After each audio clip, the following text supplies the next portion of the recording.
even ask. Don't even ask. I'm in my Ministry of Darkness phase right now, okay? You remember when Undertaker had the ministry? It was awesome. I can't hear you. You're muted. Well, here's our guest. And our guest is everybody's here on time. But what I was saying is I'm in my Ministry of Darkness, and I'm hoping it coincides with our guest. I heard our guest is a pretty dark guy. Yes, he is. But welcome everybody to Tuesday Night VTV. We had an extra long one last night. Tonight, I don't know where it's going to take us, but I'm excited for it. I really am. Let's bring on our guest. Let's see what we got. Here we go. The one and only D'Kay. Hello. What is up, D'Kay? Hello. Hello. I'm having issues. Minor technical difficulties. Yeah, my camera has decided it doesn't want to go. Let me go figure out what's going on with that. It might be opened elsewhere. I've had that happen before. We will remove from the stage and we will wait while they fix their technical difficulties. But 9 out of 10 times, honestly, like I've noticed my camera won't work and then it'll be like, oh, it's opened in another app or I opened it elsewhere to do something. Or I even have another StreamYard open from like the day before. I never closed it. Awesome. I wouldn't know. I mean, all I know is we had some complaints from our women, for the ladies who listened to watch the show. They said my background was too dark. My aura was just too dim in the darkness of it. And so I decided to tone down the aura. What is it? The lights, the aura. What about the aura? They said that we gave complaints from ladies, the ladies who listened to the show, were complaining that they couldn't see my handsome face. It was too dark. Well, the other day you had a goddamn light show going on. What was there not to see? It was like Christmas morning over there. It did look like Christmas lights, didn't it? Did. I mean, I can see you clear as day right now. Gotta fix things. I'll fix it. No problem. You know what you need is and I bought it on Amazon fairly cheap. It's just a set of camera lighting. You can spend like $50, get a couple of lightings for like if you were taking photos, and just throw them on each corner of you so you get lit up. I light myself up, but just in a way I want to be lit up. Well, yeah.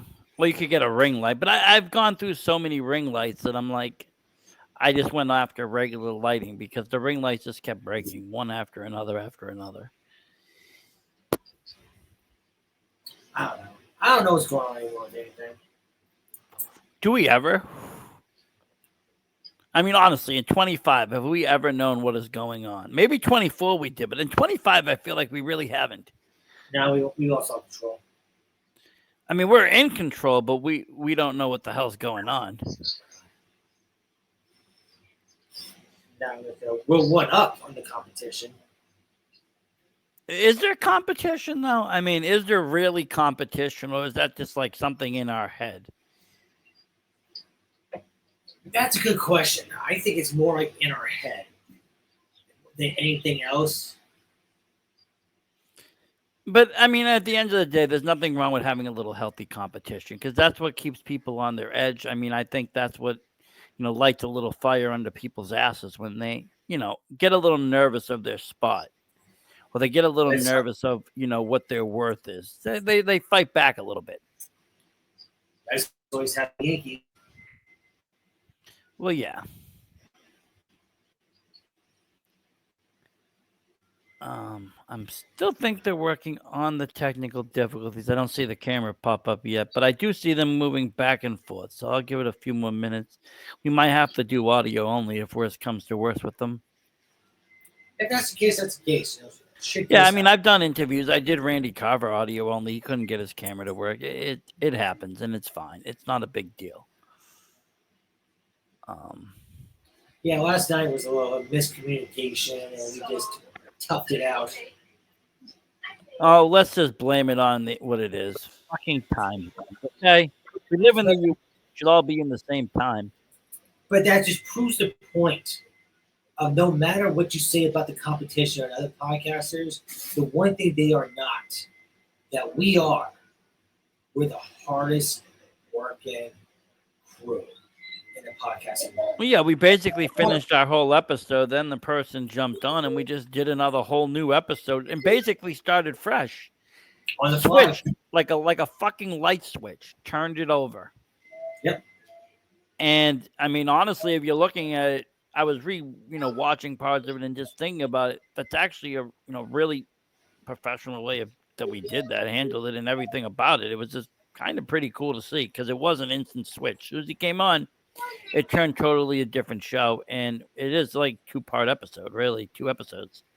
But we didn't give up. We waited for the guest, and we gave the guest the rightful time. We could have just been like 10 o'clock. Time is up, and we were like, no, we gave him his full amount of time. And it shows how good, my opinion, what puts us above the rest, is we didn't message each other or anything about, continuing or like, wait a second, or anything like that. We just felt our vibe, and we kept going. Yeah. We knew that. I mean, there's been times that I've had to message you if somebody says something weird, or if honestly it's just not going anywhere, or if we need to cut short, or if there's an emergency, you got to bounce, or someone's got to take the helm. But it wasn't even like that. We just kind of just let it go. We let him kind of dictate the pace. It was a very different interview. We didn't go through his whole career. We did bits and pieces, but we talked more about wrestling as a whole and what it is today compared to what it was yesteryear, and how the changes have happened and what makes people successful in this industry and what makes people unsuccessful. We talked a lot about the industry, which was a little bit different of a pace of an interview than we normally do with people. But I honestly enjoyed it. I don't mind revealing the curtain a little bit in that essence when we're talking about it that way, because it wasn't getting, into the dirt, but it was getting into enough of the industry that, hey, this is kind of how things are run to make it go.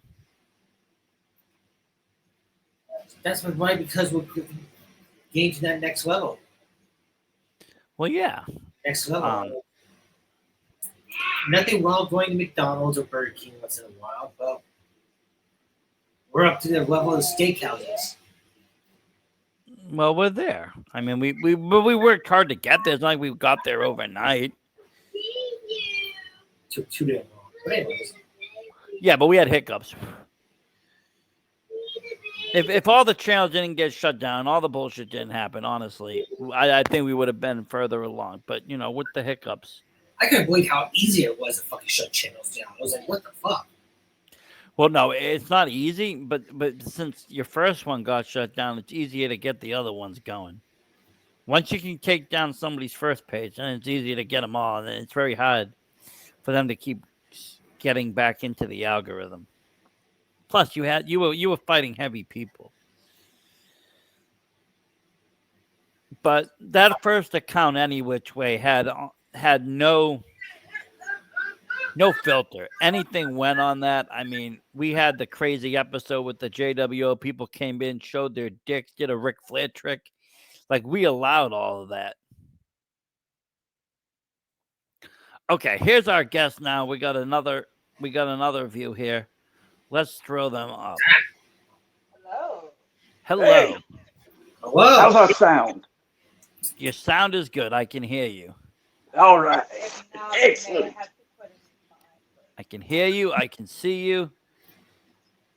We're good. We're good. And you're live. Oh, live. Oh, watch your mouth.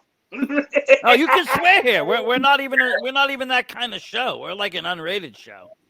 Oh, stop it. Having a rating is boring. It's normal. We're not normal. I learned that from the horror world. Why have a rating when you can go just a little bit beyond and get an unrated version of the thing? Well, glorious to be here with you. Excited. What are we talking about? Horror, death, destruction? What are we doing? Everything. I'm excited for this one. You've been my most excited guest of the whole week. I've had a few people, but I like to go with the dark side of things. As you can tell, I am one with the dark nature.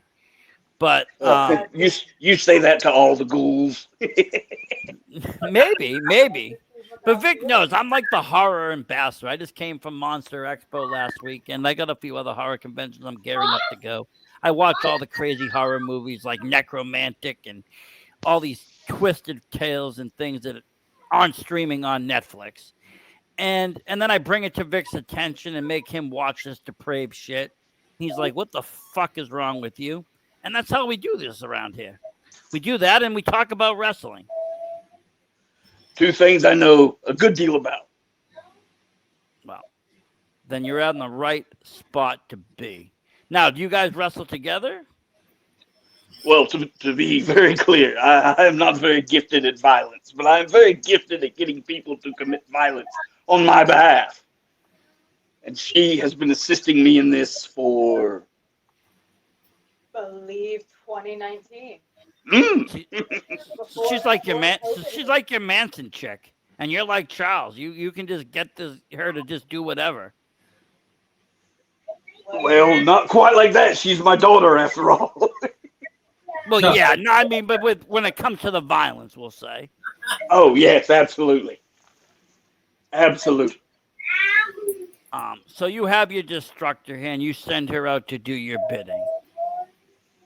I find those who can do destruction for them. Why would I get in the ring when someone else can get in the ring for them? I raised her smart, you see. Well, that is true. But no, I guess common vernacular, the way people like to put us in a box, you see, is they would say managers or valet. Yeah, but those are such old school terms. But no, I get that. I prefer His Majesty. Well, yeah, I mean, really, what is it? I mean, okay, yes, if you want to go back WWF, 40 years ago, yes, you had Bobby the Brain Heenan. You could call him a manager, but was he really a manager? No, he was the head of the family. He was the father. Exactly. He had a family, Heenan family. Exactly. The old school's where you find the best. Not that anything's wrong with what they're doing now, but the best was in the past. It is. I mean, I'm not going to say wrestling isn't what it used to be. I mean, isn't at an all-time great right now, but what we had back then, you'll never be able to replicate either. Oh, no. And a lot of it was, no. larger than life just because, A, it was new, it was fresh. B, there was no internet. There was a lot of mystique still around the whole industry. And, everything just seemed bigger, better. Like, WrestleMania 3, nobody, knew all the ins and outs of what was going on. They just knew A was versing B, and it was going to be this big. And the mystique was still around it to a degree. Yeah. Kayfabe meant something. Well, that's why I love to see you guys dressed up still, because I love having wrestlers. I talked to a lot of wrestlers. Victor talked to a lot of wrestlers. We talked to a lot of wrestlers. Individually, we've talked to tons, and then combined, we've done tons of interviews. And not everybody comes in character. Some people just, they'll play this great character. They'll be wrestling under this great name, but they come on the show and they're like, "Yeah, my name's Joe. I do ABC," and I'm like, "Okay, that's cool. I'm happy for that, but I'm a character guy. I love character in wrestling. That's what draws me to wrestling. Your fighting is cool, but I can watch I can play Mortal Kombat for violence. I like to see the characters. I like to see what you can do with your character, how you can make me feel, whether it's good, bad, sad, angry, emotional, whatever you can do. It's about telling a story. And making the audience feel something. Our job is to fail their disbelief in reality. What's going on in front of you is happening. And then that's what it is, It's if I see you like this, whether it's at a show or now, I'm still suspended in the belief of the characters that you guys portray. I'm not sitting here talking to whoever. I'm talking to the characters that you guys are. I'm talking to the wrestlers. I'm still in that level of whatever it you get. And for me, it's an escape. The wrestling world's an escape. It's an escape for the real world. So if I can come on and do an interview that's the same escape, that's great. I don't have to wait till Friday, Saturday, or Sunday to go do this. And the rest of us have to sit around twiddling our thumbs, waiting for the call. Yeah. Not from you, from the the promoters and everything else. But I mean, like I've heard, as much as it is for the fans, it also is for the wrestlers too. A nice escape from the work week or whatever else they're doing, because not everybody's doing wrestling full time. No. know. It only a select few get to say this is my full-time, everyday job. And so you're living a double life to a certain extent. Your day job might be much drastic than what you do at night, or you might be something similar. You might do a gym work, and then in the weekends you're wrestling. Okay, you're doing something similar, but I've seen people, do office work Monday through Friday, and then all of a sudden they turn into, maniacs. It reminds me of. It reminds me of like, the old, George the Animal Steel. He was a raving maniac in the ring, but he was a school teacher during the day, teaching high school. But then he was, biting, turnbuckles and ripping them apart, just acting absurd. That's great character work. And in the spirit of what you were talking about before, under no circumstances will I ever permit the man behind the mask to speak. You don't need to know about him. He doesn't matter. He has no part to play in this. No, I mean, I'm sure he's a fine guy, but from whatever I'm doing and whatever we're doing here, it's just, like I said, not necessary. No. And that's how I think it was back in the day in wrestling. It wasn't necessary. I think today people find it necessary. They want to know more behind who's behind each mask, who's each person, what are they doing, and it's like, okay, that's cool. Because we're grown up now on reality TV shows, but in the same sense, I hate it. I don't want to know anything about the real person. I just want to know who I see on TV. I want that mystique alive and well. Well, social media ruins that mostly. I want to go tonight and say, well, is that guy really like that 24/7? What the hell is that guy even about underneath? I don't want to know everything about you. I want to know the wrestler. That's enough of a mystique to know this is what it is. Well, we are at your disposal, sir. Fire away. Now, you said you started in what, 2019? I started in 2015 under a different persona altogether. And this new reality was born in 2019. Did you have some kind of tragic accident or just time for change? One day you look in the mirror and see the man and go, that's not me. This is me. Oh, yeah. I mean, I think we've had that on this network this year. We were like turned around and be like, you know what? That's not us. We need to redefine. Yep. Never be afraid to redefine. And to all the young wrestlers out there that may watch this, never be afraid to go away. They can't miss you if you're never gone. I think, a lot of people, I think that's what works even today. We see mega stars out there, that they were not used sparingly, but went away, came back. Like people like Austin, people like The Rock. And every time they came back, they got that chair. Had they stayed, their careers wouldn't have been so illustrious and they wouldn't have lasted so long. Exactly. You have to be willing to step away, recharge, regroup, reimagine, reinvent, whatever the case may be. I mean, let's face it, wrestling is like anything else in the world. It's a fast-moving industry where you have to kind of stay up with times. You have to evolve. You can't stay the same constantly because, you're going to get old.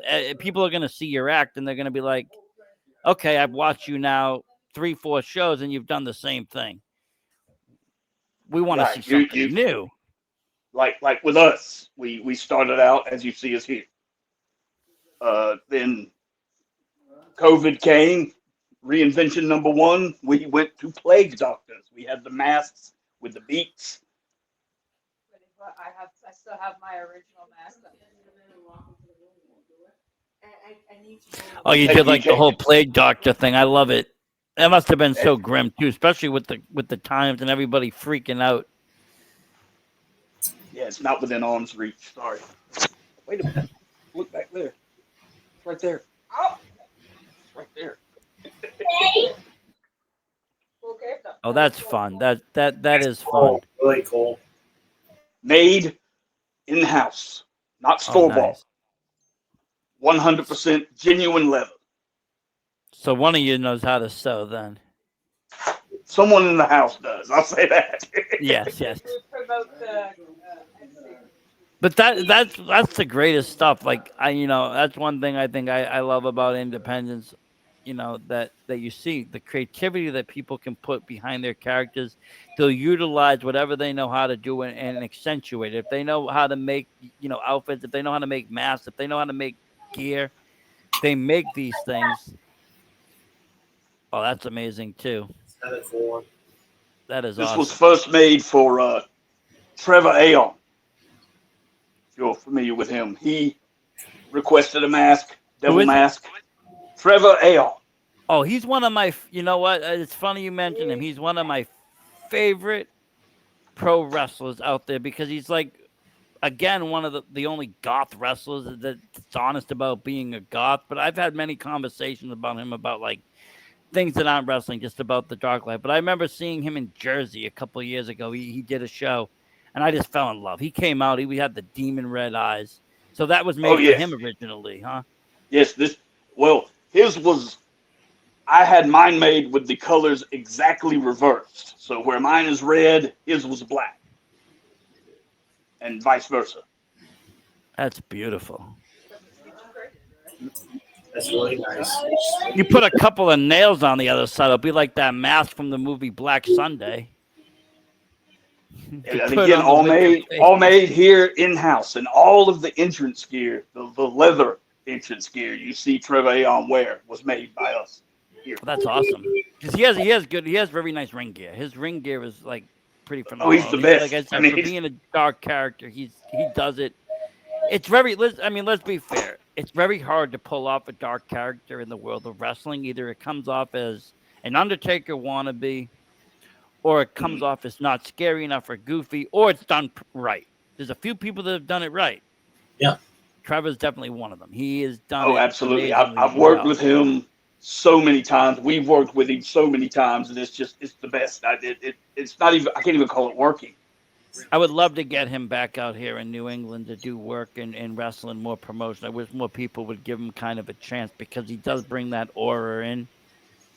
Well, if I can sit here and be a mouthpiece for him for a minute, he is quite possibly, to me, the most overlooked person in the Indies, at least in our area, and you've seen him up there in yours. So he was he was underrated. He was underrated. Very underutilized. underrated. Yeah, very underutilized. But he's someone that if you really want like a dark match, you could put him one-on-one with Cruel, and you could see some pure hell, fire, and brimstone. Oh, 100%. I'd put him up against anybody under any circumstance. And it's funny because I love telling this story. We were working a small independent show here in Georgia, and when the show started, we went out, kind of got some things going, and we were being booed as we should have been because we were doing, what's the word, underhanded? Breaking the rules, so to speak. Come by the time of the main event, the top face of this company was getting so much heat. They were chanting that he sucks. They completely turned on him and joined us. I love it. Well, the devil lives in Georgia, so you knew you had him on your side. Yeah, and this time he wasn't looking for a kid with a violin. No, definitely not. But I mean, that's how you know you've done good. If you can, I'm the kind of guy that roots for the heels, and I'm the kind of guy that likes the horror characters, even in a horror movie, I 90% root for the bad guy to get that final girl. But if you can get normal fans just to be cheering the bad guy, you've done something really, really good. So someone even went out to their vehicle, or I don't know where they got it from, but they went and got poster board and started making signs right there on the spot. It was the most flattering experience, really. I loved it. I think the versatility of the characters that we've taken on allows for us to bend the rules of what a heel is and what a face is. Yeah. Currently, introducing you where we have our university and we are going out as college teachers news and college football. Got my Bear Bryant. Using Bear Bryant, the biggest cult that you know of is college football. Nice.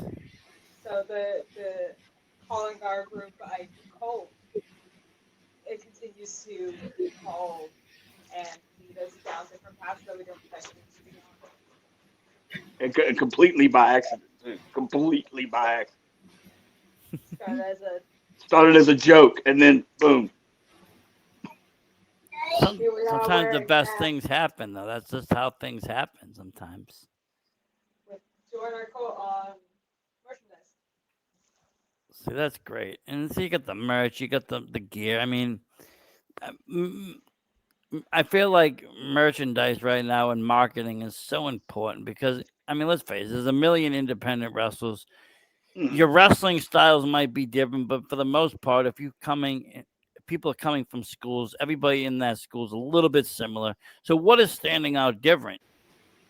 The characters and the merchandise. What are you selling at the stands? That you got cool stickers, you got cool masks, you got, you're selling pizza cutters. What are you selling out there that is different than the next guy? I've seen people now with 3D printers making figures. I've seen people doing all sorts of great stuff.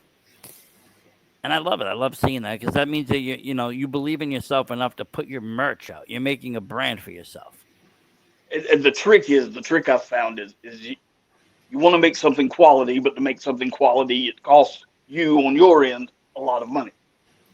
But you don't want to make a profit. Yeah, and you don't want to price the average attendee of an indie wrestling show out of buying your stuff. So we do pretty good with little knickknacks and things like that fit what we do, especially since we can make it ourselves.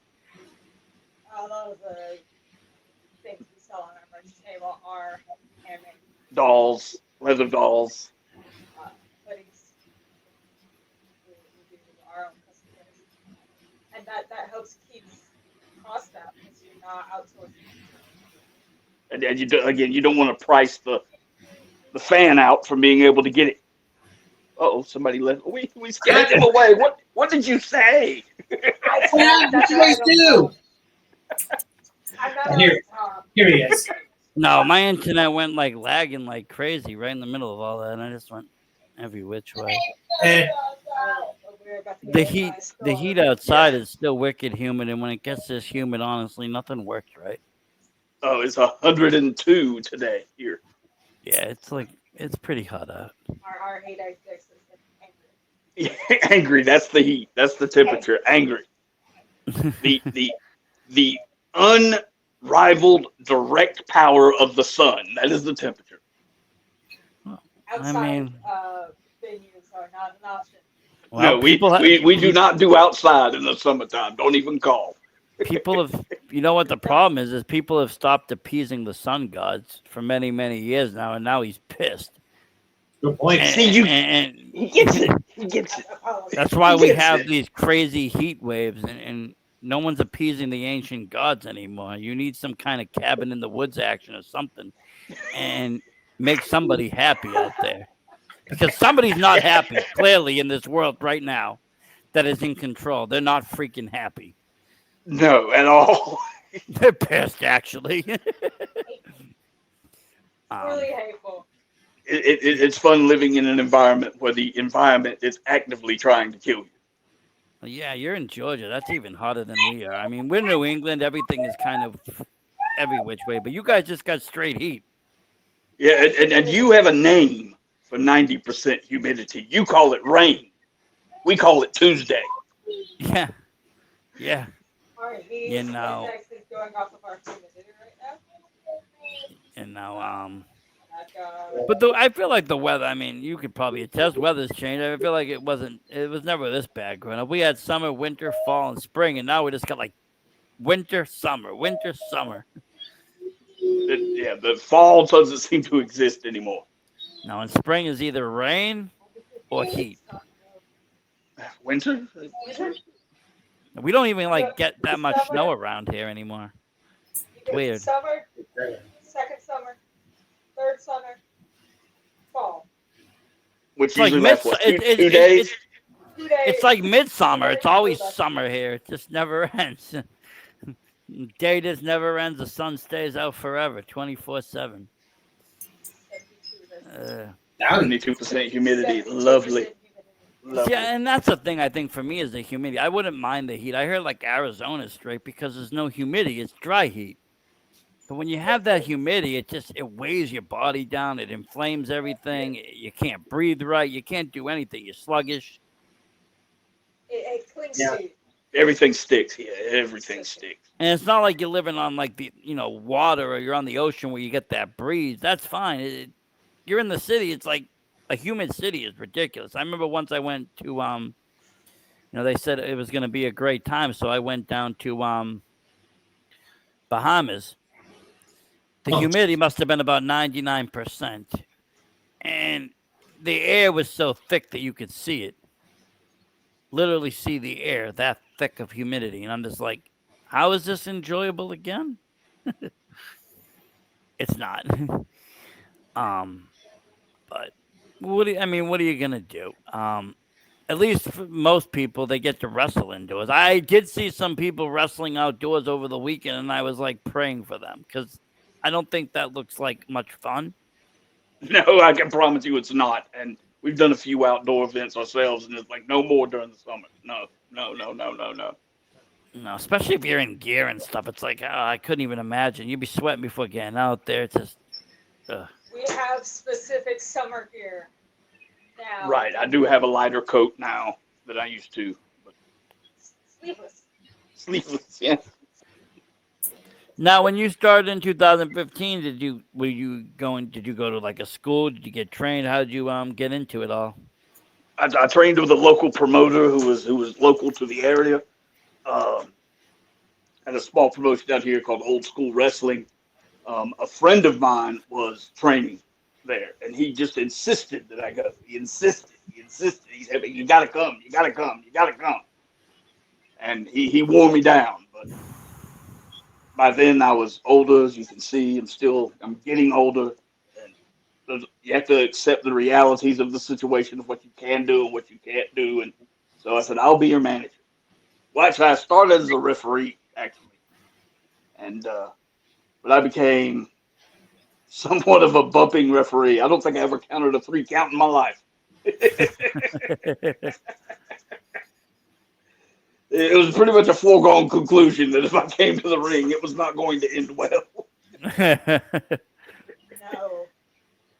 Oh, not at all. And I had some great times with that. Great times. I've been thrown out, knocked out, punched out. Well, that's the drama of the match right there. That last 3 minutes of, oh my God, the ref is out. Yeah. And everyone's everyone's screaming at you, get up, move.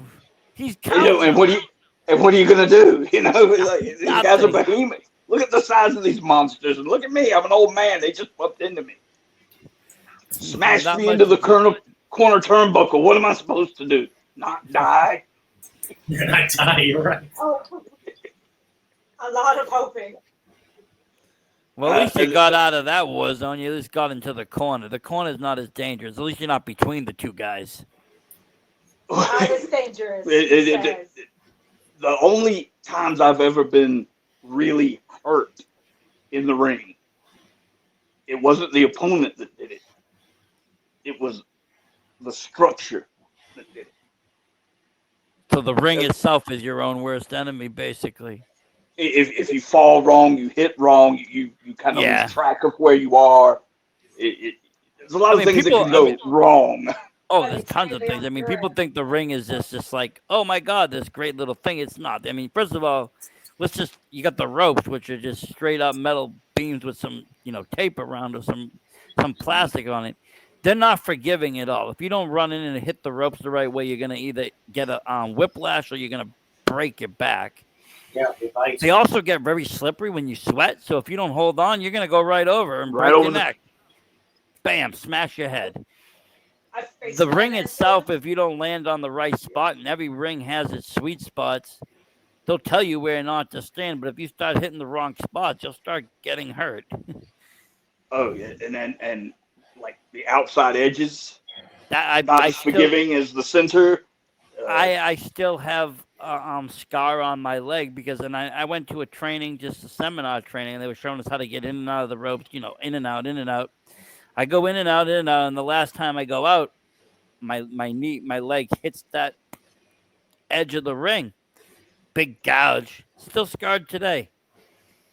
The ring is not. You have to respect it because at the end of the day, it's a pretty dangerous place. It's not a toy. It's not a safety zone. It's not a big blanket. You can get very hurt in that ring if you don't treat it with respect. Absolutely. You have to be mindful of where you are, where your opponent is, where any outside activities are going on. But first and foremost, if you don't know how to protect yourself, your opponent can only look out for you so much. I'll say it that way. Do not get into that ring if you cannot protect yourself. 100%. Yeah, no, it's a two-way streak, and I think that's the major, the most important thing in wrestling is, being safe.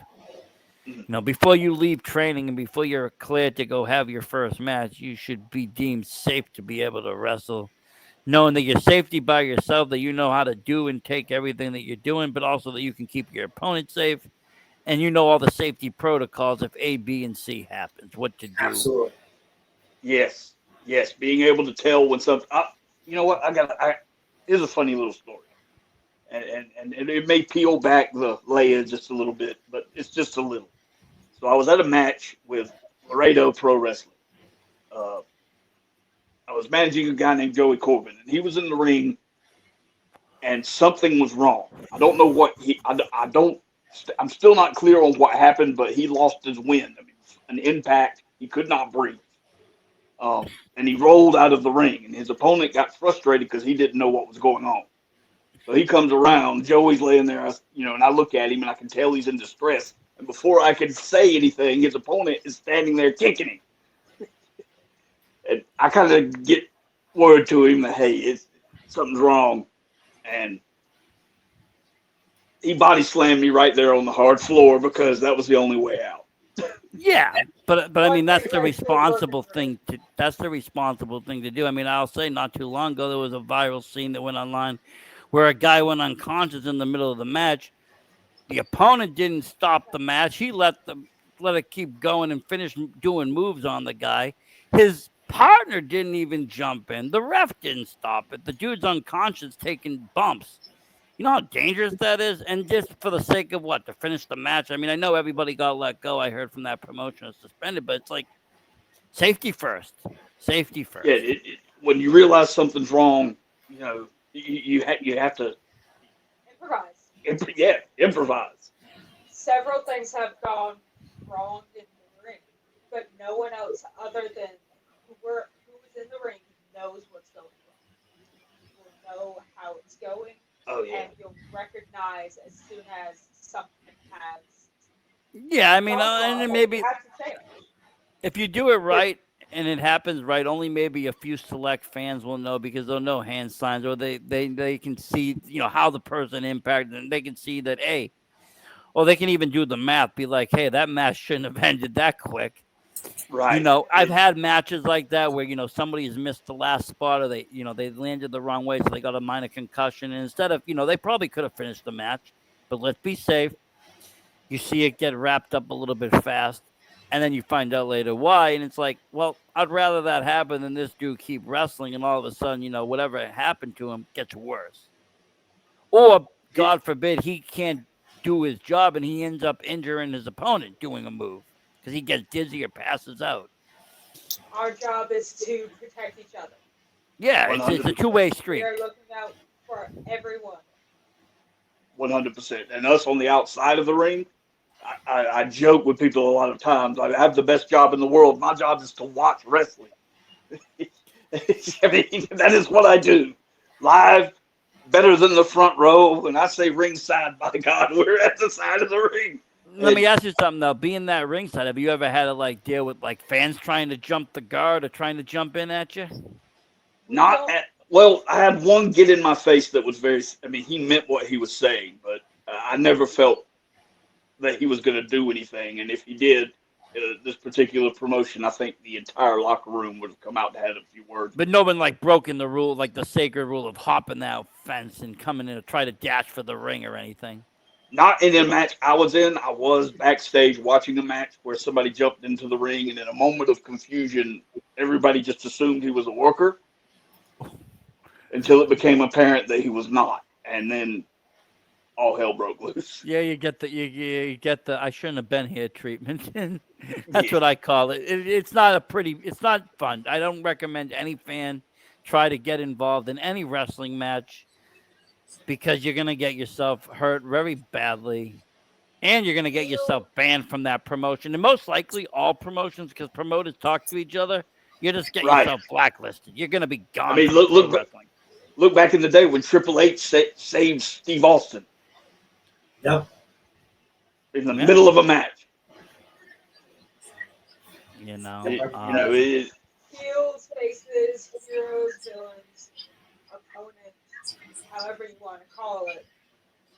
When someone enters the ring, you are not that anymore. You are to defend each other because someone who is not trained, who has not gone to the classes, is now in this. yeah, I mean, let's face it. There's people out there that don't even understand what wrestling is. They'll think it's all 100% real. They'll come in trying to, pile drive you. They'll break your neck if they hit it. You're gonna defend yourself. Oh yeah, This 100%. isn't, They will defend themselves, and trust me, the guys in the back, the gals in the back, everybody, they will come to the defense as well, swinging. Oh, and rightfully so. I mean, The curtain. and some of it I think is also just to defend themselves, but also defend the business. Because if this guy goes in there and he gets his ass beat, there's no way he can come out of there and say wrestling's fake when he's all beat up. He said the F word. He said the F word. Well, they can't. That's why you don't go in there. Yeah, don't go in there. Don't go in there. You will find out real quick that you're dealing with some alphas for sure. But there's people that have tried, I think, just because they want to see, or they don't think that everybody's tough, or they think they can get away. They want to just be that social media person to be on TV. It's like I always say, don't. It's the wrong place to do that. Yeah, and they want to pretend it's like the same as running across a baseball field. It's not. It's not. No, because those guys are going to leave you alone. Those guys are going to let you run. The security is going to chase you, but they're not going to, they're not going to. But right, the left fielder is not going to go out there and clothesline. No, they're not going to grab their bats and chase you. But if you break into a GCW ring, you're probably going to get some light bulbs over the head. Right, right. Maybe worse. I don't know. Depends who's fighting. If Nick's in there, you might get a pizza cutter. You hear incidents like mass transit, and that was with workers. I mean, who knows what can happen when someone's not a worker that doesn't belong in there. Right. I've only seen it in person a couple of times, and it ended exactly how you think it should. I haven't seen it. I haven't seen people enter the ring. I've seen rowdy fans. I've seen one, and it's funny because the rowdy fans I've seen have always been older fans, like in their 60s and 70s. Mm-hmm. And I seen one old guy just wig out at a show. He got in this wrestler's face. The wrestler told him to go fuck himself. He lost his shit and threw a chair. All of a sudden, like 6 dudes come down. He's like, look, dude, you got to get the hell out of here. They escort him out. He was with another friend, and his other friend was about the same age, and he had his 90-year-old mother with him. He turns around and goes, look, you just got to go stand outside and shut the fuck up. I'm here with my mother. You can't bother me until the show's over. Go stand outside and just stop your shit. And after the show where a fan shoved Scott Steiner, reached right out and just put his hands on Scott Steiner. It's like, how did you think this was going to end? How did you think this was going to go? Yeah, that's another no-no, is putting hands on wrestlers. I'm not, I don't condone it. And I cringe at, I saw it recently. I think somebody tried to put hands on one of the females, and the female slapped them, and rightfully so. I don't condone that. I don't condone sexifying wrestling. I think it's a big turnoff to me when people do it. As being a fan or even being an interviewer, we're way past that 90s era of wrestling, of attitude, to where we needed females to come out to get the demo moving. People are here to see wrestling. People are here to see Females wrestle. Yeah. Did you see that footage?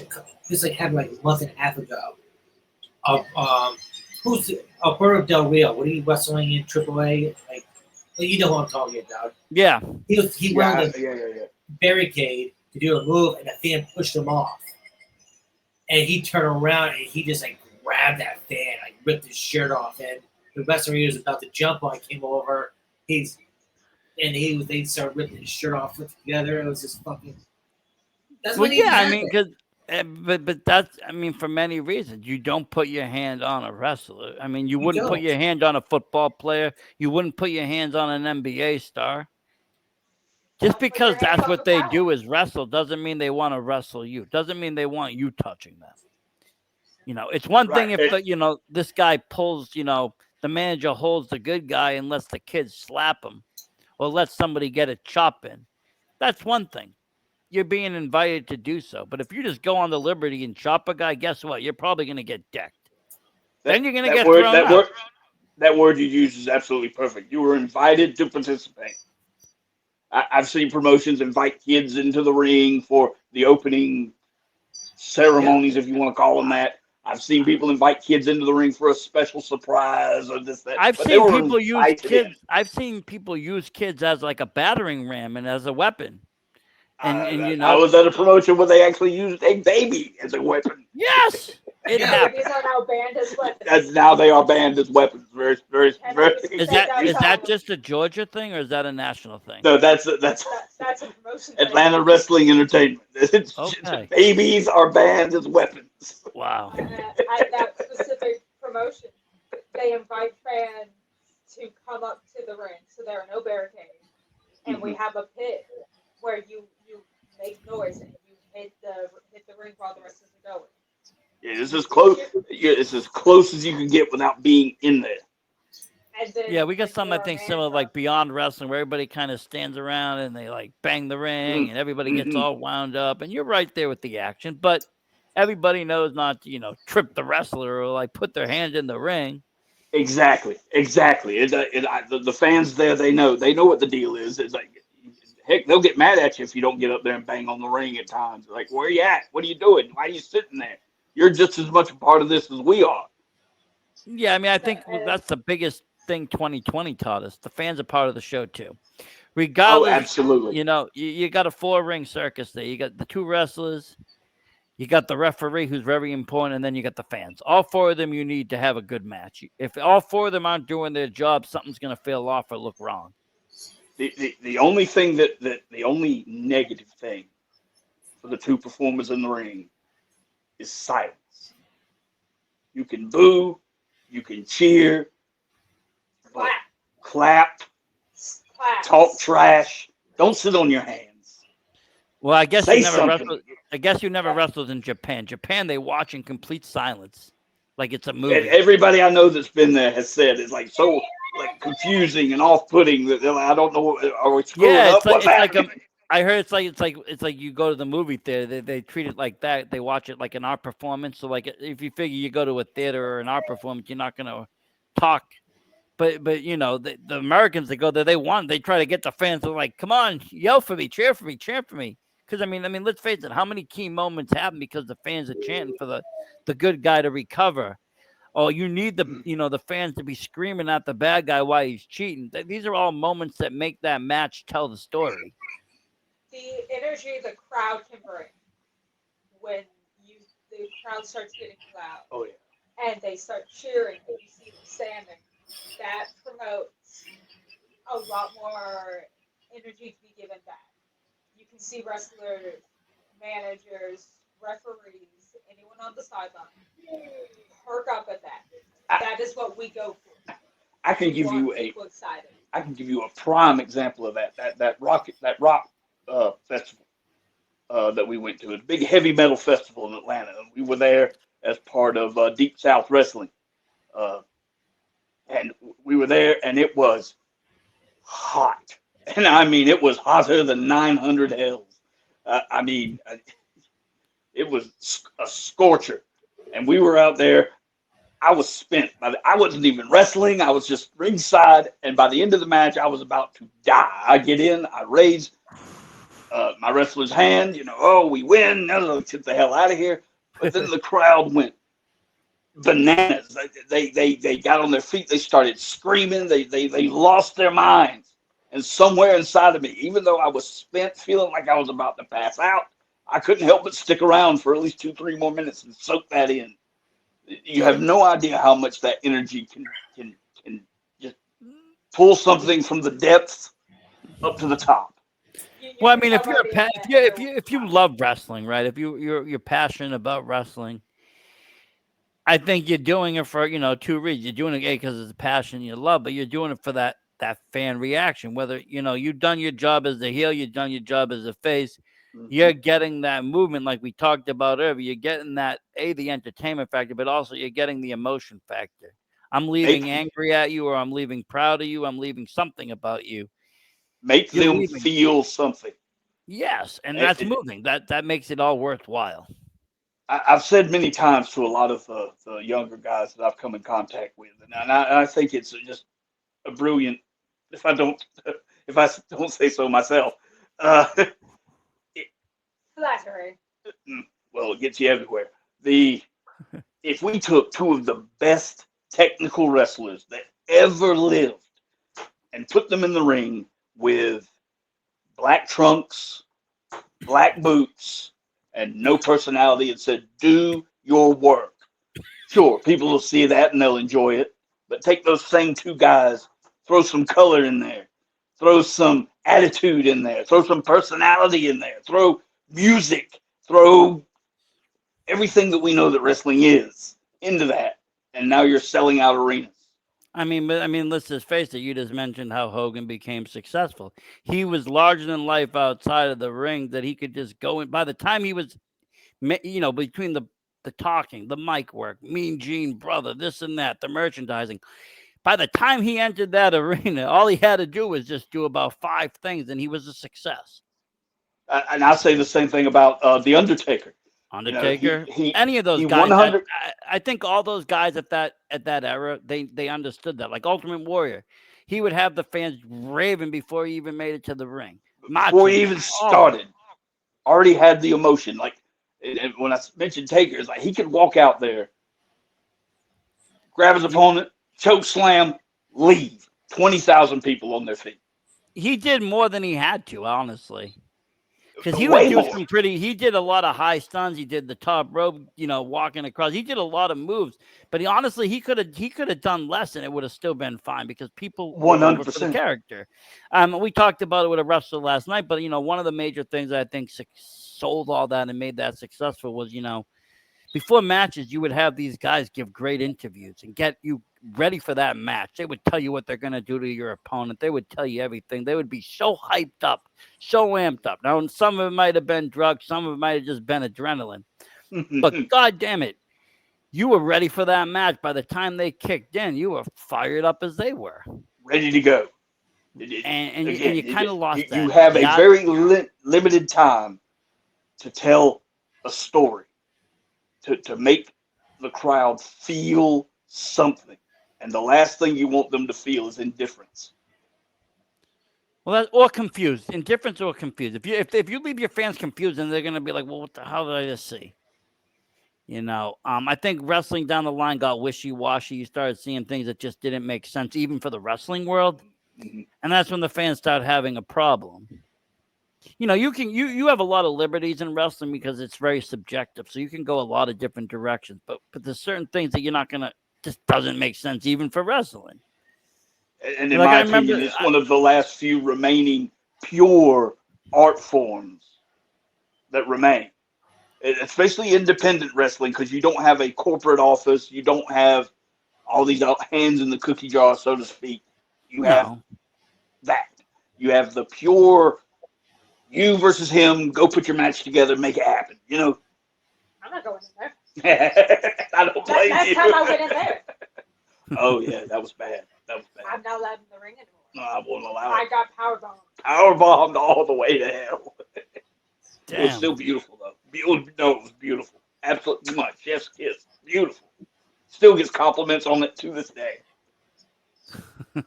Because Lamar Diggs, if you're not familiar with him, he is just a massive human being, and he powerbombed her with everything he had in him. Unfortunately, he also forgot the weight difference in us, so I flipped. Oh, you did a. Impact and flip. I did second impact. Oh, you did the whole. You bounced right off of that thing. Oh yeah, it was beautiful. Absolutely. Did you get beautiful. up and walk away? Oh I got no, carried out. she got carried out. She got carried out. Amanda was there. Yeah, I got killed. I had to be resurrected. But we did end up stuffing him in a casket, so I danced on his coffin. that was beautiful too, with fireworks. I would have done like the Wicker Man, burn him alive. I'm not a nice person. You can ask Vic. I'm very dark. I don't care. I've lost He's all. very dark. I've lost all hope in a lot of humanity, society. I say despise wrestling- my disdain for the human race cannot be overstated. You say wrestling is one of the purest arts. It is, but it's also one of the most wretched things in the world. It's right on the border because depending on who's running it, you're gonna have either a very nice show, you're gonna have something that's out to make money and rip the fans off. And you're always going to have money grabs, and you can always tell who got their tax returns. Oh yes, of course. You know, I'm going to throw a show together. And I think now more than ever, it's more attainable to do so. But with that being said, you know you get a taste for what's real out there and who's real. And when you start to do so, you gravitate towards those promotions, and then you start to really understand and see what good wrestling is. If you go down the wrong path and you start, seeing the wrong shit, you're going to hate it. And you're going to hate it miserably. You're not going to enjoy it. But once you find those right places, and like I said, there's a lot of them. There's a good percentage of them, actually. More so than the bad. It's just the bad get the bad rap and they get known more. Well, negativity gets more press. That's the unfortunate issue. But, there's a lot of good places out there that still work. But I mean, there's still good going on in the world somewhere. It's just the only thing that sells headlines and gets people clicking and viewing is the depressing death and destruction and mayhem. Well, I'm a fan. So. But see, I know somebody I don't know anybody in Georgia, but I know a few people like in Kansas that wrestle and a few people down that way, and they just love to wrestle. They don't really care about the money. They don't care about anything. They just want to wrestle. I feel like I can promise you that doing this has cost me more money than I will ever make. I feel like where we are in the Northeast, just because we're near WWE, we're in a high capacity area. There's a lot of promotions, a lot of high end promotions, and a lot of people wanting to be seen and heard. That more people are in it for the cash than they are in it for the love of the wrestling. They're not to say that there's not people for both or for it, but there's a lot of people that see it because we are in that mecca where I've seen other territories. People are just more passionate to wrestle. We talk to foreign people in like Finland. They don't even wrestle for money. They're wrestling for fun. They had a nonprofit. The whole company was they're the biggest company in the whole, they're the only wrestling company in the whole country, but it's a nonprofit. The guy took what he learned from Stu Hart and taught a whole country how to wrestle. They do it for the fun. Totally different vibe. Yeah, a charity show. I've done a few of those here in Georgia, and they have a different feel to it, especially if the person that's hurt, sick, whatever in the dire strait that they did it for. You almost get a better performance because it means something. You see the brotherhood. You see the true brotherhood of wrestlers come out for that one. And not to say that other shows aren't meaningful, and there's promotions. Like I'm saying, I'm not trying to say all promotions, but I'm trying to pick my words the same. I'm not trying. I've been to so many shows that I've seen it all because I've traveled up and down the coast to view them. So you see all different degrees of pro wrestling, all different tiers of independent levels. You see the people with the tax returns. Shit, I worked for a guy, and all of a sudden he had no budget. He's running a show with a zero budget. Well, what are we doing here? We're taking $2,000 losses every show. That's what we're doing here. I've seen all degrees. And so, you start to get a feel, like I said, for people, and you can kind of gravitate towards the right people. That's all I say is, don't just take everything as face value, especially if you even the wrestler. Work around, see what promotions and what people are saying about these promotions. Just because There are places that I've worked that I can guarantee you. I'll tell you who I'm talking about when we're done with this. But there was one show where the man that owns it, operates it, runs it, everything, has no idea what pro wrestling is. Oh yeah, there's a few people up here that way. You know, I mean, I swear he has no, and he does the book, he does everything. And it's like, what you're doing doesn't make sense. I mean, we have something up here. I call it pay-to-play wrestling, where you can just rent out a ring in an arena for 3 hours, and you could bring, you know, your half-trained staff in there or your older people, and you guys can just put on a taping for 3 hours. But you have to pay to rent the hall. There's no fans allowed. And you're not making any money. You're having, you know, you're having a friend time at that point. For me, it's a pastime. It's a hobby. But does that level of wrestling all the way to, you know, I've seen, you know, some of the biggest arenas be sold out with independent crowds. You know, we got the Coliseum in May. It's a small Coliseum. It was packed to the brim last year for Limitless, sold out completely. I think, what was it, like 10,000 fans for an independent show or something? That's a lot of people for an indie show. That was 15. 15. And this year there's going to be probably more because they're bringing in the Hardy Boys, you know. So I've seen levels of that too, all the way at the tippity top, with the passion so high that they're able to bring in fans, to be able to bring in national talent because they're selling out shows consistently. And that goes all back to the fan. That if you're willing to come into the gate and pay that price to see what's going on in the ring. It's a two-way street. As the promoters. You guys get me to the gate. You guys get me to want to pay the gate. You guys get me to want to go see your match. But then in return, I buy stuff. I check it out. And then I tell my friends to check it out. And you expect us to not, quote unquote, phone it in. You expect them to come out there and give you what you paid for. Yes. And it needs to make some type of sense. It needs to trigger. You need to walk out of there feeling something inside. Oh yeah, definitely feeling something inside. I'm trying to think if I've ever been to a show. Like I said, I've been to some pretty, shows, but those were shows, I've been asked to like help on over, filmographer or do commentary on. I'm thinking like if I've ever paid for a show that I've been like, oh my God, that was a disaster, I would never do that again. I have to say no. Every show that I've been to and every promotion that I've gone to,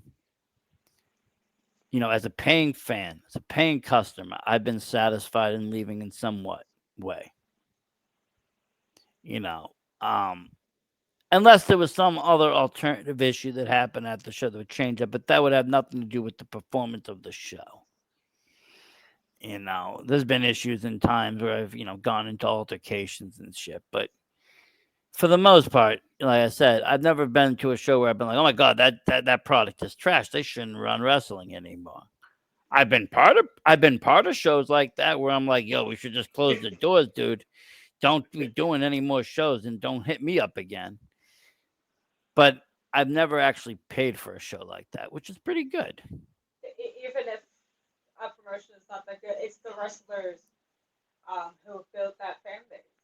Mm. A lot of what you see with wrestlers, managers, and referees now is a lot of us are using and it boils down to it, and like that's the thing. Like the promotions that I were a part of, or I did help out, with, I wouldn't say the people were like terrible wrestlers. They weren't like backyardigans. They had form of training or even relevant training today, but the direction wasn't there. There was no storytelling. There was no guidance.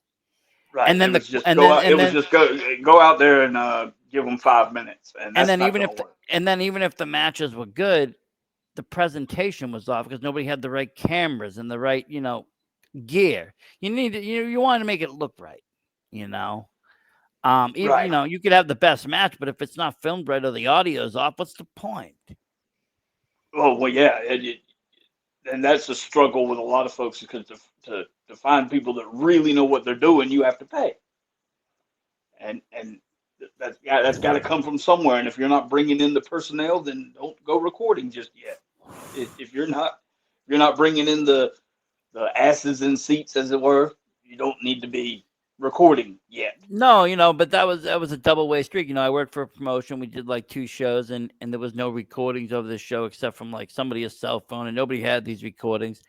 And I get why they were doing this. They had us commentating for nothing, but I understand like what you just said. But it's very hard for me to, he wanted me to promote this promotion and get people into it. It's very hard for me to shop it around if I can't show people matches. There's only how many people go to a show versus, I have 83,000 people on YouTube.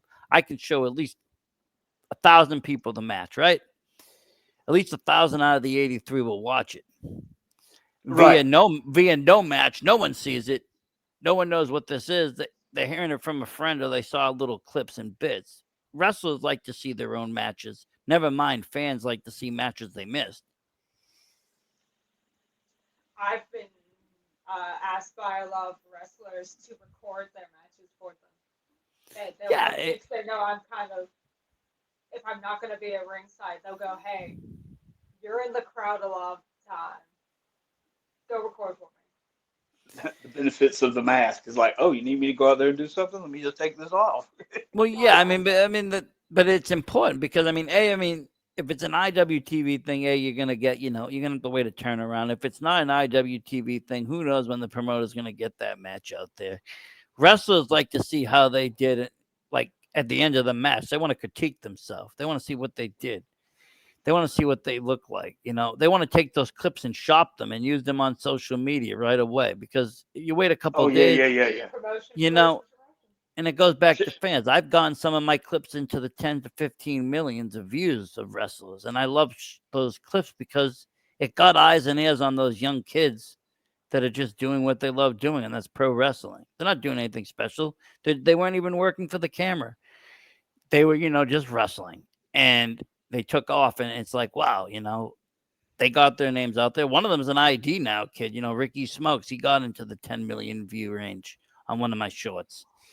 I love going out there with a camera because it gets eyes and ears extra on the people that are working besides, the actual film people filming.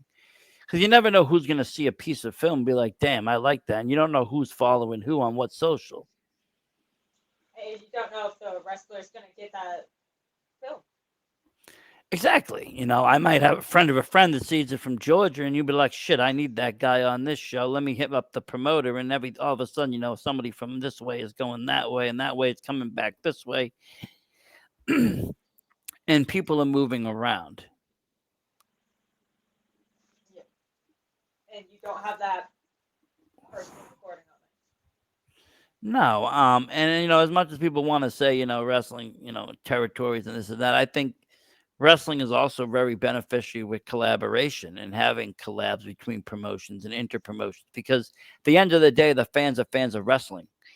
You might have individual fans, but you don't want the tribalism. You want the fans to be fans of the wrestling and support the wrestlers. I want every show to sell out every time. That is what I want. Because then that means everybody in our little circle is doing what they're supposed to do. Yep. You've done a good job. You've gathered the crowd there. And I can promise you, shameless self-promotion is not beneath us. I love shameless self-promotion. I honestly, if you're not doing it, you're not promoting yourself properly. Oh, absolutely shameless. Because at the end of the day, if you don't promote yourself, who the fuck is?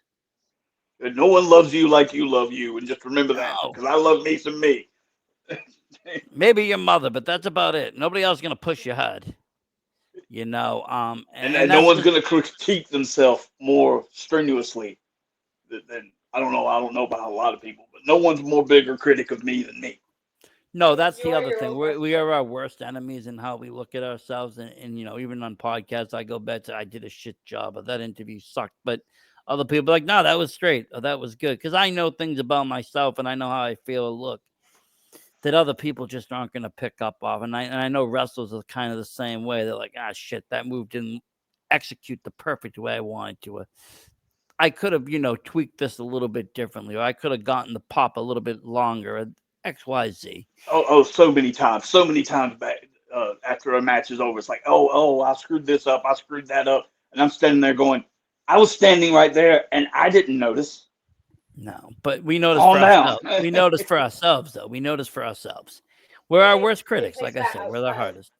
Yes, but you have to self-reflect. But it can become to the point of obsession, to where you afraid to try something. No, see, you If want I had been yeah. afraid to put this on, because it is a little, what was that first guy say, corny at times. If I wasn't brave enough to go out there and do it, how would I ever know that we would have reached the level of success that we Put what have on? and still Wait, could? put what on? The mask. You're wearing a mask? Oh yeah. Honestly, I hardly even I honestly didn't really know. I just figured, Was a horrible industrial accident. No, wrestling, Keith, they don't always go hand in hand. You never know. They took your bottom jaw. It was a tragic handshaking accident. They tore my arm off and beat me to death. I'll with put it this way. I've seen worse. Oh no! Look, there's a guy. I'm not going to say where he is. He's well away, California. I said, somebody sent me a clip of him. He had the top hat. He had the skull mask. He had the whole thing, and he was doing the whole dark and gothic thing. And I'm like, oh, this is what happens when you get your Taliaferro from Wish. But it's true. But then again, what do they say? Something is the most greatest form of flattery. Is it copycat or something? Imitation. Imitation. There you go. No, I mean, I don't find that corny. I actually enjoy the whole horror thing because, like I said, I grew up with horror. I'm very familiar with horror. I find it comforting. Seeing Favorite that horror movie? Go. Oh, favorite Without thinking. Cannibal Holocaust. Wow, you went for a deep cut. Yeah, you asked me right off the bat. I love that movie. I think it's it's my favorite found footage films where a director just went all in. Wasn't afraid to say, "Hey, let's try something different that no one's doing." And he went through the mills for that film. He got dragged through, court and everything. He had to prove people that he didn't kill. They thought he killed the actors, but you know what? At the end of the day, he produced a masterpiece that changed the genre of horror. I'm more of a classics myself. Michael Myers will always be the best, but that's the original Halloween. The original Halloween. Yeah. I could say this. I only watched that tape. Halloween 1, 2 was pushing it, but still good. And after that, it just straight down. Well, it because wasn't. It wasn't what it was meant to be. It was suspense that made Michael Myers threatening. But it also wasn't what Carpenter wanted. He wanted 1, 2, and then 3 to be different, and then 4 to be different, and then 5 to be different, all taking place on the same night of Halloween, but not necessarily having to do with Michael. People loved Michael, and they turned him into a horror character. Right. And to me, what made it so masterful was that Michael Myers is suspense. He's not ripping people into 1,000 pieces. He's just, is he around that corner? Is he standing there? Oh, where is he? Oh, and then boom, it's happening, I like the first two especially the first one, because he was just a man with a knife. We didn't have a supernatural factor yet. Right. Just a crazy man with a knife. I actually met a few of the Michael Myers, one that played in Resurrection and one that played in Rob Zombie's, what's his name? Tyler Bates. I met him over the weekend.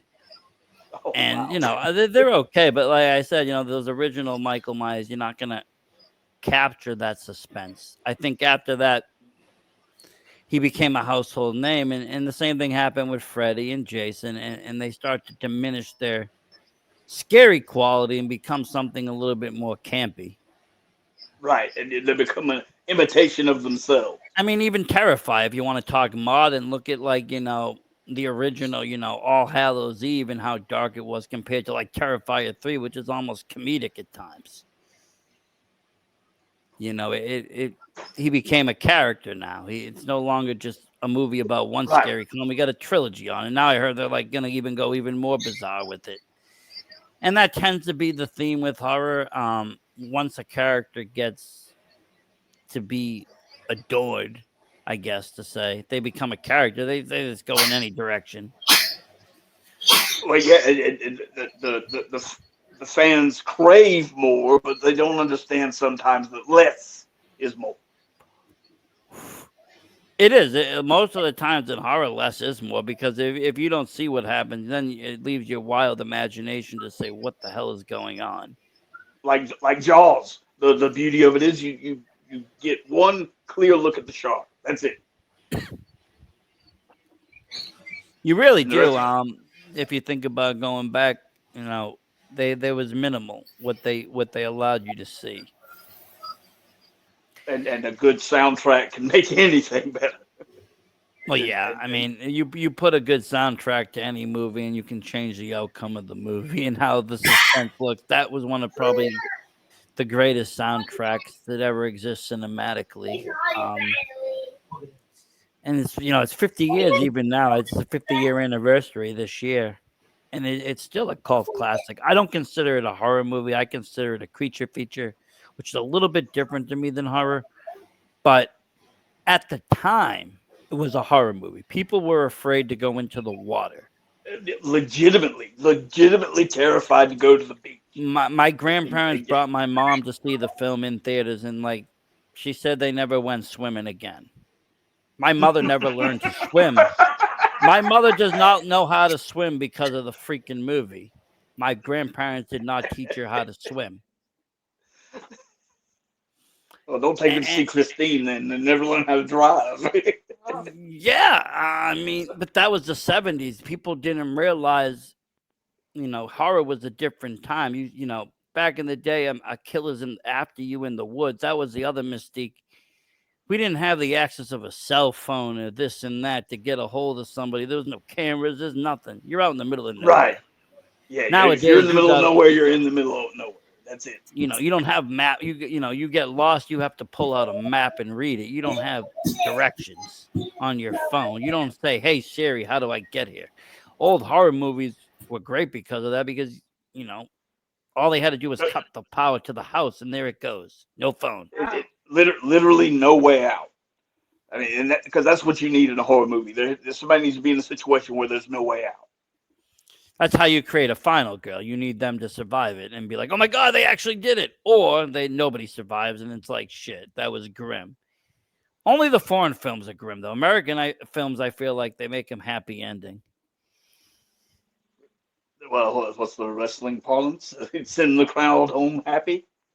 Yeah, I watched. If you've ever seen them, watch Speak No Evil. Watch the original version and watch the American version. I won't spoil it, but the endings are just, one's an American superhero win, and the other's just grim truth horror. Yeah, sometimes. Oh, what'd you do? Don't break the stuff. Oh.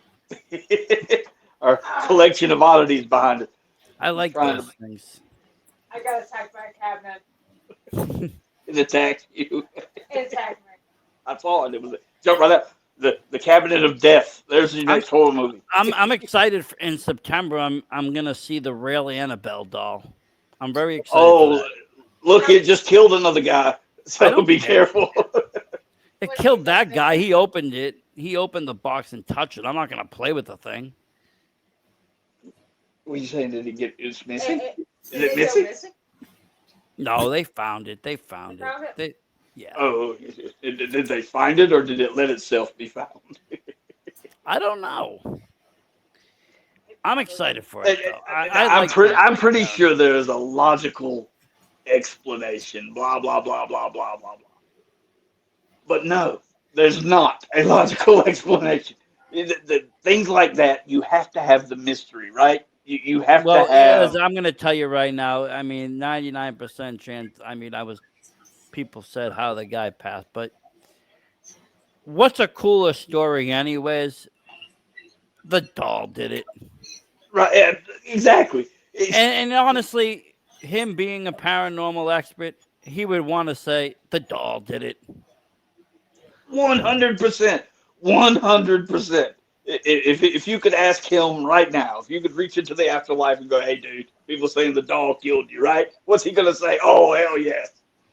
Make me famous. Say the dog did it. Put Say me the next dog did it. And I mean, that's just the reality. So no matter what, the doll did it. Yes, that's right. The dog did it.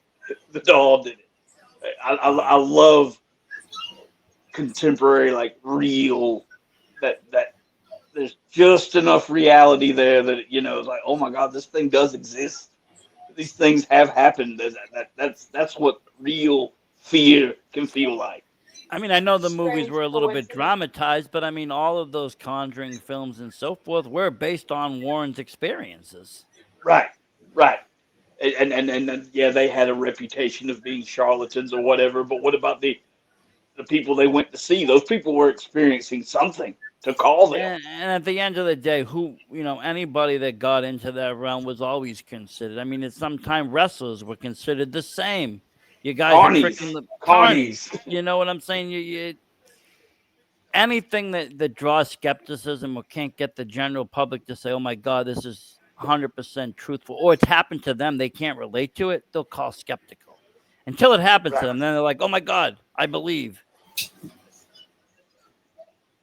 We have reached a point in society because of the access to the internet and things, like, unless I see it for myself, it doesn't exist, right? That's the way a lot of people are. And especially with AI, you can't trust a damn thing anymore. No, I mean, half the times I don't even know if Vic is actually with me or he's put up a video of himself. He's just a recording. I haven't heard him speak this entire time. See? The eyes, he's got glasses. I don't even know if he blinks. There's a lot about Vic I don't even know. Let me get in close here. He shook his head. Oh, he moved. He moved. He's not a matte painting. No. That could be on loop, though. I want to see in 10 minutes if he moves again the same direction. Then it's on loop. Vic, don't just do something. Sit there, okay?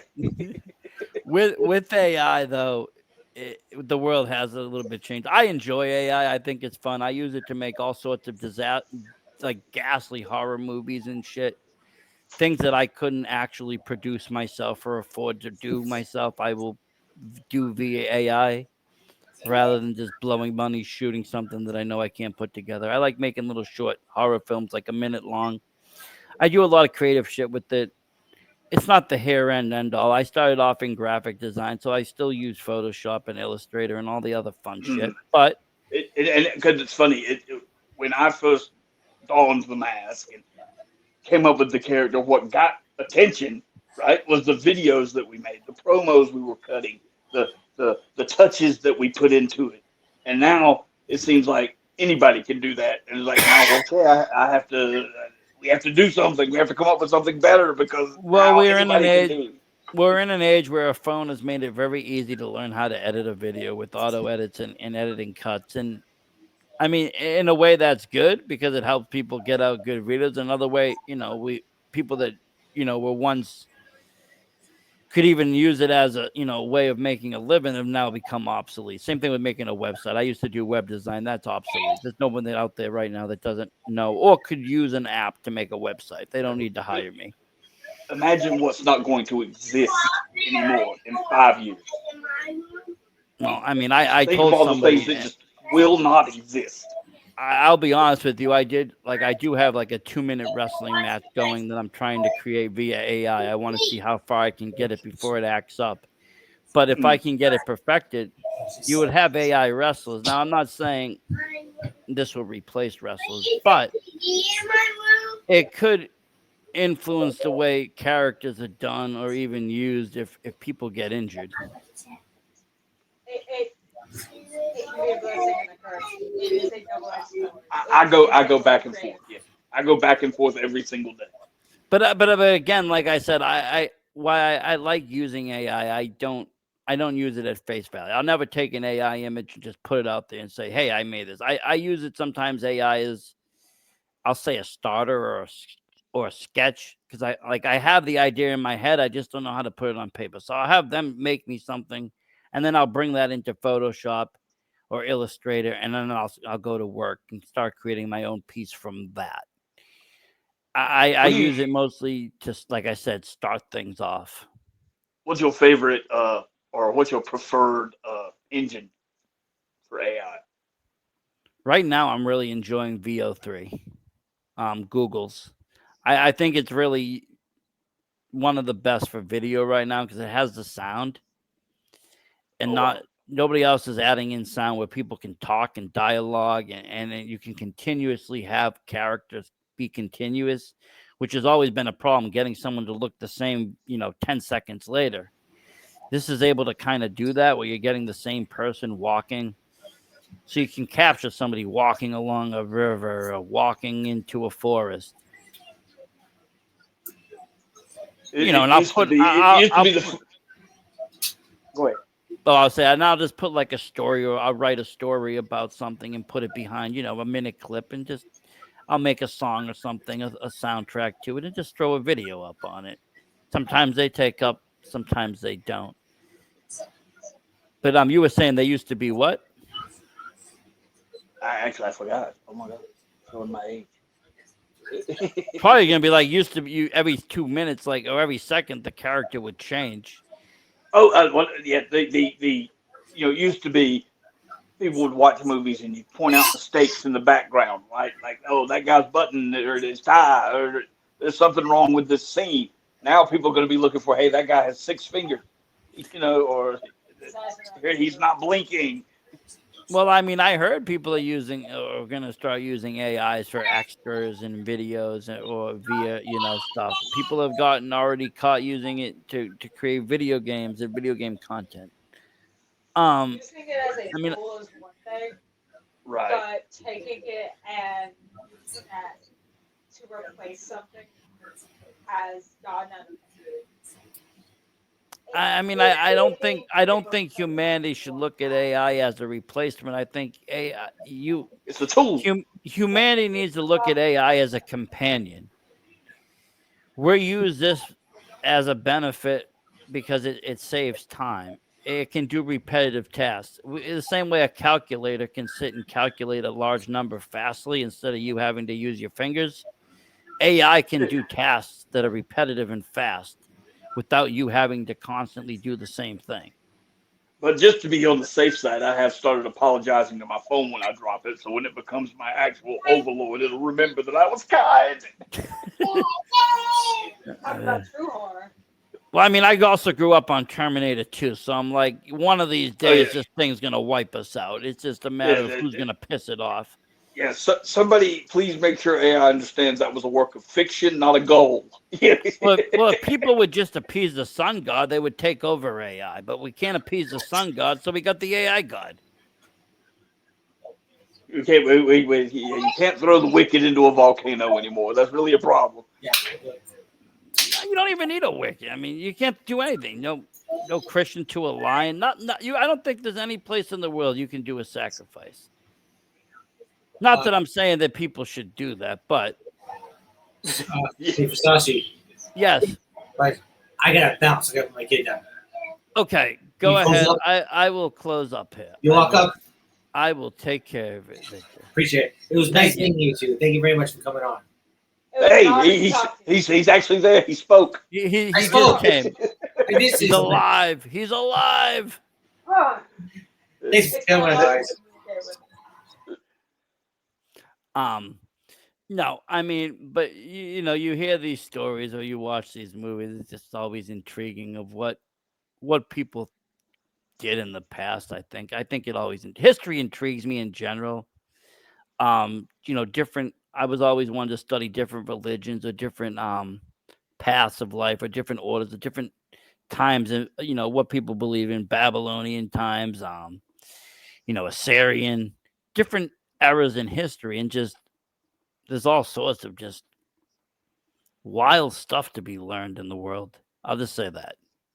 And a lot of them overlap. If you do. A lot of the truths, I'll say, overlap.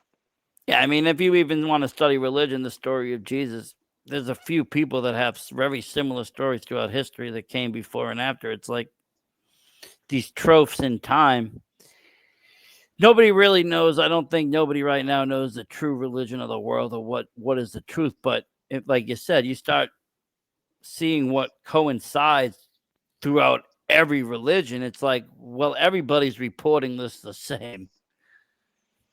Right. Underneath the veil of dogma is the truth. There is. One thing There I is. know is wrestling. that is your religion.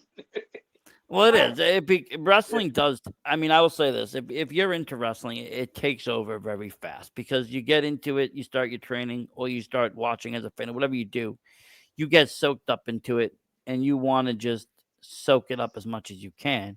If you're into it, you want to learn from everything, so you start watching older tape or newer tape. You start getting into it, and all of a sudden, it's consumed your whole life. Wrestling is all you're doing. There's nothing Oh wrong yeah, with yeah, that, by the way. yeah. Oh, and the network being able to go back, and watch like the old school stuff, and or even online on the internet, YouTube, wherever, being able to find like, oh my God, will you look at that? It's amazing sometimes. It is, and they keep pulling stuff out in the vault and all of this stuff. So it's like it's great to see what wrestling used to be, and it gives people a chance because if you can go back and watch something from the 80s or 70s. If you were to take just a piece of that and bring it to today's world, a lot of people aren't going to recognize it. You can start to reuse a little stuff and learn from that because a lot of stuff worked then, and that's success. What is that old saying? Is history does not repeat itself, but it does echo. It does. And I've known plenty of people to go back and study like Randy Savage or study some great, tape of Rick Rude. And all of a sudden their gimmick is, a little bit better and they're a little bit more, they have a little bit different aura around them. But you can tell they've taken influence in some of these great people that just did it.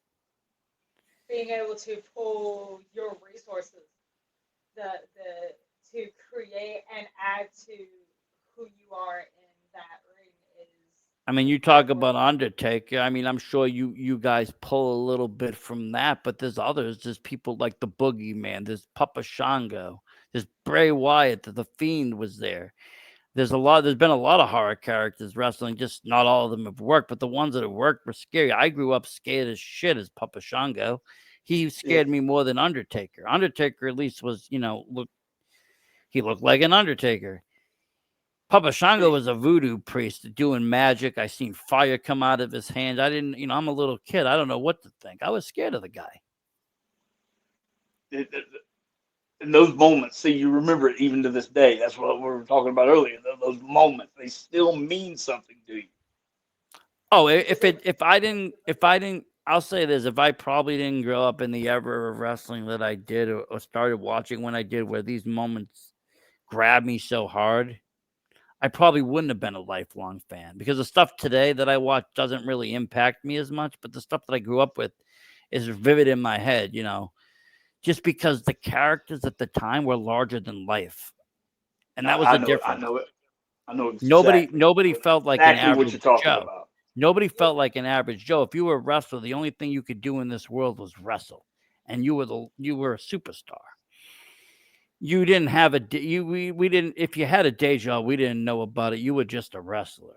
We didn't, we didn't care about the kayfabe was alive and well for most of my childhood. So, we didn't have Beyond the Mat until like 2001. So I didn't know a lot of stuff, and I didn't try to learn a lot of stuff.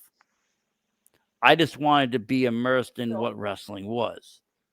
Yes, Talk about appeasing the sun gods. We have a little bit of a storm system moving through. Oh, do you? If you heard that? Well, it is Tuesday, right? Yeah. Actually, I think it's this week we have a whole storm system. Yep.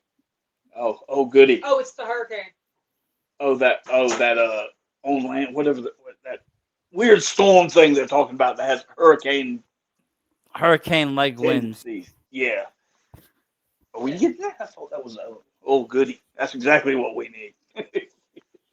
Are you guys used to storms out that way? Oh, absolutely. Just not, where I'm not, without getting specific, where our particular home is we're protected. Very rarely does a tornado touch down. Don't say that. That's Knock on good. wood. Knock on wood right now. Not that wood. That wood's haunted. Shit. Knock on that one. Yeah, knock on the other one. There you go. Yeah, No, I mean that's good though. We've been spared. How about that? We've been spared, maybe because we do appease. Maybe You hear that? We appease. You hear that? You guys are doing the work. You guys are doing the right work out there. But I mean, it's always wild. I mean, we live in New England. We never get a tornado, at least in my area. I know part of Mass does, but not where I'm in. But we'll get the hurricanes. We get the once in a while the nor'easters, and then we get the blizzards when they come. Ah, A blizzard. We call that 1 inch of snow. Yeah, Shut the whole state down. Now we've gone a foot here or there. There was a few years ago it was worse, but in the last few winters, like I was saying, it's been kind of rather warm all throughout. We haven't really gotten a lot of snow, which it's good for us, bad for the people that plow, and bad for the kids because they just want to go, play in the snow and they can. It's just cold, too cold to play, but there's nothing to do outside. Typically, when the weather gets like this, our internet starts getting a little flighty. I get that. I can let you go right now. I want to keep things safe. I know I'd rather just end it properly than have you cut out with the storm, and then the viewers are all worried about. Oh my God, we lost them. Oh my God, what happened? They got blown away. I did not appease the gods. But I do thank you very much for coming on talking. I'll ask you one more just really quick. Where can folks find you so they can look you up and follow you guys? you can follow us on Facebook and Instagram. I am D'Kay Taliaferro. This is Darian Taliaferro on Facebook. On Instagram, you can find me at State of Decay. And also on TikTok, Taliaferro13. You will Awesome. find both of us combining our talents on TikTok. We're very much a cross promotion between us for sure. Very great. I love it. I love seeing it. And if I'm ever down the Georgia area, I'm going to have to hook up and check out you guys and see what you guys are up to down there. Like I said, I'm known to travel a little bit for wrestling and trying to get out of the area and check out because there is a whole country of wrestling. Absolutely. Absolutely. But, and a lot of great kids out there that are going to be the stars of tomorrow. Oh, yeah. I mean, in 20 years from now, a lot of the people that we see now are going to be on TV. Not even 20 years, 5 years from now. We're talking short. 100%. The turnover is much quicker. But you guys be safe and ride out that storm. Maybe go do a rain dance. I don't know what you got to do. Eat a pig, sacrifice a pig. I don't know. Whatever you guys got to do, you guys do. And thank you for taking your time with us. Have yourself a great night. Hey, thank you very much. Bye. Batten down the hatches. Thank you, everybody at home. It's been another great episode of VTV. We will be back tomorrow with a special episode, 10 a.m. tomorrow. Get ready to be motivated. We got a special guest coming on. We will be then there. We are out.